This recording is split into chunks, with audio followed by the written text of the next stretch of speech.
Herkese merhabalar canlar. Bugün yine çok güzel, çok keyifli bir video ile karşınızdayım. Bugünkü videonun konusunu yine sizler belirlemiş oldunuz. Sizden gelen sorular üzerine bugünkü videomuzda DJI Osmo Action 3 ile DJI Osmo Action 4'ü kıyaslayacağız. Haydi gelin hemen videoya geçelim.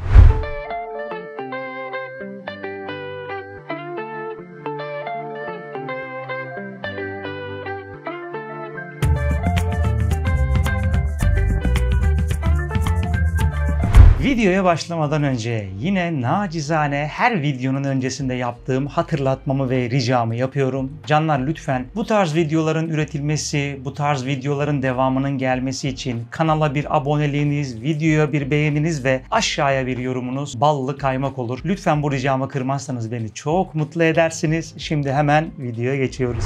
Videoya kısa bir girizgah yapacak olursak canlar, bildiğiniz gibi ben kanalımdaki videoları DJI Osmo Pocket 3 ile çekiyorum. Çok uzun süreden beri. Kamera gerçekten mükemmel. Gel gelelim öyle bir zaafı var ki sizi daima yarı yolda bırakabilecek cinsten. Bu da kamera suya, toza, yağmura, çamura karşı aşırı miktarda hassas ve bu beni çok rahatsız etmeye başladı. Özellikle yaz mevsiminde gittiğimiz, gezdiğimiz yerlerde çektiğimiz videolar ya da kışın dış mekanda çektiğimiz videolarda gerçekten kamerayı çok büyük tehlikeye atmış oluyordum ve bunu engellemek için de ani bir kararla Haziran ayında DJI Osmo Action 3 kamerayı ekipmanlarımın içine dahil ettim. Ve ben bu kamerayla çekimler yapmaya başladıktan sonra aslında Action 3'ün çok keyifli bir kamera olduğunu fark ettim. Daha önce hiç Action 3'te tecrübem yok. Fakat videoların altına ya da sosyal medyadan abi keşke DJI Osmo Action 4 alsaydın ya daha iyi değil miydi? Hani arada da aman aman bir fiyat farkı yok gibi yorumlar alınca ki DJI Osmo Action 4'ü de daha önceden kullanmış biri olarak bu iki kamerayı kıyaslama videosu çekmeyi uygun gördüm. Kanalımı takip ediyorsanız veya sizinle bu video aracılığıyla ilk kez buluşuyorsak daha önceki videolarımda DJI Osmo Action 3 ile Pocket 3'ü hatta DJI Osmo Action 4 ile de Pocket 3'ü kıyasladığım videolarımı böyle yukarılardan bir yerlerden bırakırım, mutlaka erişebilirsiniz. Eğer bu cihazların karşılaştırmalarını merak ediyorsanız kesinlikle o videolara göz atın derim. Az önce bahsettiğim gibi DJI Osmo Action 3 zaten uzun zamandan beri elimde ve gerçekten her ortamda o kamerayı test ettim ve performansından gayet memnunum. Memnun olmadığım yönlerini de az sonra belirteceğim. DJI Osmo Action 4 ise sevgili dostum Kemal Kaçan'ın beni kırmayıp ne zaman istesem mutlaka kamerayı getirip masamın üzerine bırakıyor ve istediğin zaman geri getir diyor. Kendisine de sizin aracılığınızla çok teşekkür ediyorum. Onun da kanalının linkini aşağıya bir yere bırakırım. Eğer vlog izlemeyi seviyorsanız ve vaktiniz de bolsa kesinlikle kanalına bir uğramanızı tavsiye ederim. Yaklaşık kamerası 7 gündür bende, sağ olsun hiç geri istemedi. İşin bittiğin zaman geri getir bırak dedi ve ben de bu 7 gün zarfında hem Action 3'ü hem de Action 4'ü çeşitli ortamlarda kıyaslama fırsatı buldum.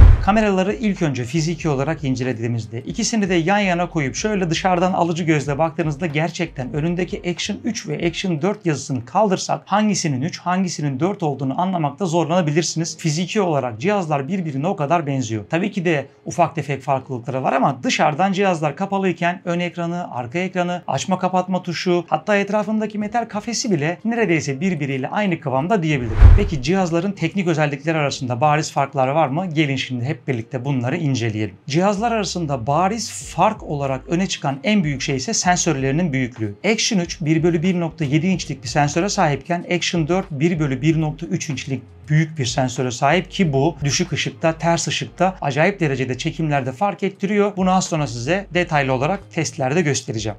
Diğer özelliklerine bakacak olursak iki kamerada diyafram açıklığı olarak f2.8'lik açıklığa sahip. İki kameranın da görüş açısı maksimum 155 derece. İki kamerada 4K 120 FPS çözünürlük veriyor. Fotoğraf çözünürlüğü iki kameranın da 12 megapiksel. Desteklediği hafıza kartları Action 3 256 GB'a kadar desteklerken Action 4 512 GB'a kadar destekleyebiliyor. Log çekim formatları Action 3'te D-Cine iken artık bildiğiniz gibi Pocket 3 ve Action 4'te D-Log M formatına döndürülmüş oldu. Suya dayanıklılıklarına bakacak olursak Action 3 16 metre derinliğe kadar herhangi bir dışında housing yani dalış kılıfı olmadan çekim yapma imkanı sunarken DJI Action 4 18 metreye kadar çekim imkanı sunuyor. İkisinde de 3 mikrofon var. Tabii ki üzerindeki dahili mikrofonlarda cihazların bir hayli iyileştirilme yapılmış. Bunun da hiçbir şekilde hakkını yemeyelim. İki cihazın da ağırlığı 145 gram ağırlığında, yani birbirinden gramaj olarak hiçbir farklılığı yok. İki cihazımızda da Wi-Fi mevcut ve iki cihazımızda Bluetooth 5.0 bağlantı yöntemiyle hem telefonla hem de mikrofonla bağlantı kurabiliyorlar. Cihazın teknik ve fiziki özelliklerini saydığımıza göre şimdi gerçekten alıcı gözle bakmayı ve acaba Action 3 mü, Action 4 mü almalıyım sorusunu kafamızdan silmeye başlayalım. Öncelikle canlar, ben DJI Osmo Action 3 kullanıyorum. Şu an herhangi bir yazılım güncellemesi gelmediği için videolarımda kullandığım DJI Mic 2'yi Action 3 ile eşleştiremiyorum. Action 3 hala DJI Mic 1 ile çalışıyor. Yani bu mikrofonun bir önceki versiyonuyla. Eğer siz DJI Osmo Action 4 alacaksanız Action 4'ler hali hazırda şu an Mic 2 ile çok sorunsuz bir şekilde bağlantı kurabiliyor. Bunu niye söylüyorum? Şundan dolayı söylüyorum. Bende şu an DJI Pocket 3 var. Eğer elimde Action 4 olmuş olsaydı tek mikrofonla iki cihazla birlikte sorunsuz bir şekilde kablosuz iletişim kurabilmiş olacaktım. Ekstra bir mikrofon maliyetine gerek kalmayacaktı. İnşallah ileride bir yazılım güncellemesi gelir ve biz de Action 3 sahipleri olarak Mic 2 kullanmanın keyfine varabiliriz.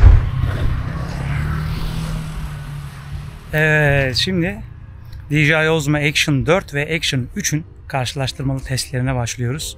Şu an kameradan gördüğüm kadarıyla çok böyle aşırı bir fark görünmüyor ama tabii ki de bilgisayar ortamında görüntüler bir hayli fark edecektir. İsterseniz kısaca bir de mikrofon testi yapalım. Şu an sesimi DJI Osmo Action 3'ün dahili mikrofonundan alıyorsunuz. Şimdi ise sesim DJI Osmo Action 4'ten geliyor. Bu da Osmo Action 4'ün mikrofonu. Bildiğiniz gibi DJI Osmo Action 4 DJI mikrofon 2 ile otomatik olarak kablosuz eşleşebiliyor. DJI Osmo Action 3 ise DJI mikrofon 1 ile kablosuz olarak eşleşebiliyor. Tabii ki bunlar da kendi içinde belli maddi bütçeler içeriyor. Yani bu mikrofonlar gerçekten ucuz mikrofonlar değil ama eğer böyle bir cihaza yatırım yapıyorsanız da bence kesinlikle dahili mikrofonu ne kadar iyi olursa olsun bir mikrofon sahibi olmalısınız ve DJI Mic 2 ya da DJI Mic 1 bu iş için biçilmiş kaftan.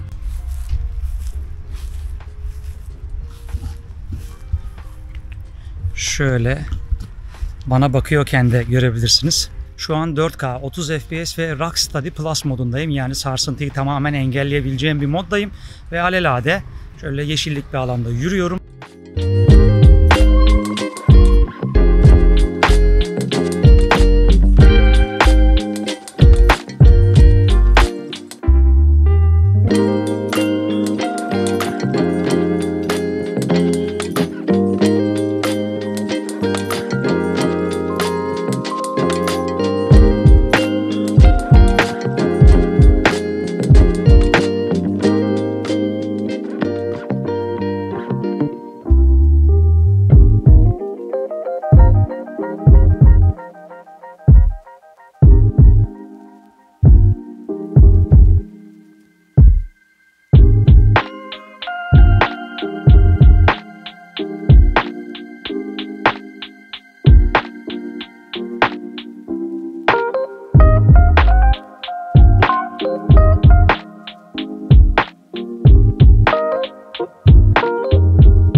Şimdi Yağız Ali ile koşma testi yapıyoruz.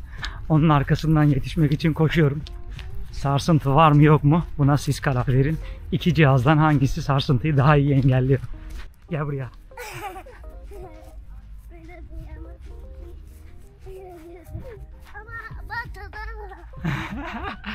Yağız. Merhaba. Şu an bu da en geniş açılı modda çekiyorum. Gerçekten devasa açısı var iki cihazında ve Yağız Ali bize geldi. Koş bakalım Yağız Ali şimdi.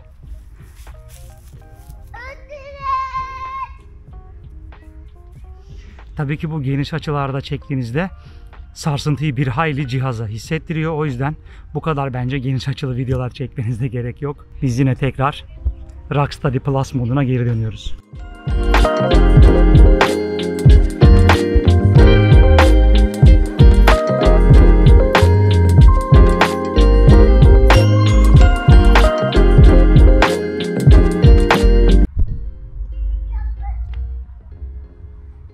Şu an yavaş yavaş gün batıyor ve gerçekten Osmo Action 3 ile 4'ün arasındaki düşük ışık çekim farkını ben ekrandan bile görebiliyorum. Yani Action 3'ün ekranında bayağı karanlık bir ortam hakimken Action 4'ün ekranı gayet canlı, net ve aldığı görüntünün hakkını veriyor. Siz de videolarda yorumunuzu belirtirsiniz.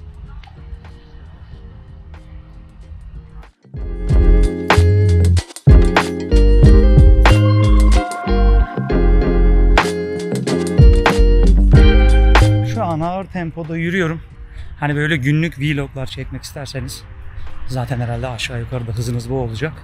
Ya aslında iki kameranın da gündüz çekiminden memnunum fakat iş birazcık düşük ışığa döndüğünde maalesef Action 4 büyük sensöründen kaynaklı 1-2 adım değil 4-5 adım öne geçiyor ama Action 3 de işinizi görmez mi? Görür. Zaten Action 3 benim.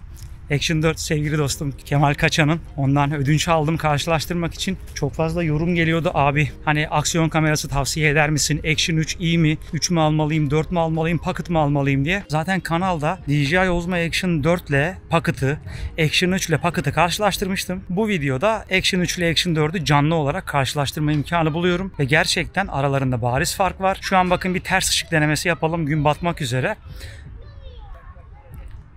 Güneş şu an arkamda ve bilerek güneşi kadrajın içinde tutmaya çalışıyorum ki bakalım netlemeyi hangisi daha iyi yapacak, hangisi ten rengimizi ve bizi daha aydınlık gösterecek. Karar sizin.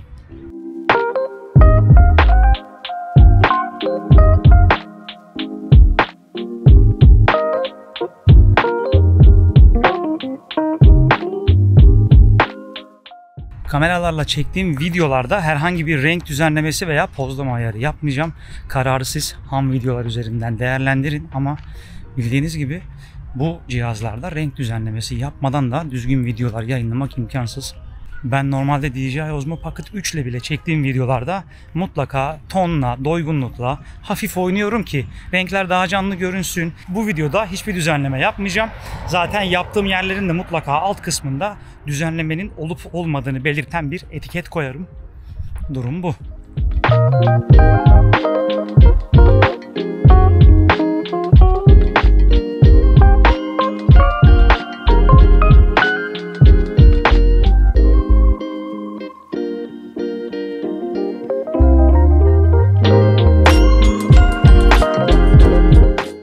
Şu an iki cihazın da düşük ışık testlerini gerçekleştirmeye devam ediyorum. Gördüğünüz gibi sensör farkları ışık azaldıkça daha da kendini belirgin hale getirmeye başlıyor. Şu an Action 4'teki sensörün büyüklüğünden kaynaklı görüntü daha net ve daha pürüzsüz gözükecektir ama Action 3'te sizce düşük ışık çekimlerinde yeterli mi? Buna kendiniz karar verin.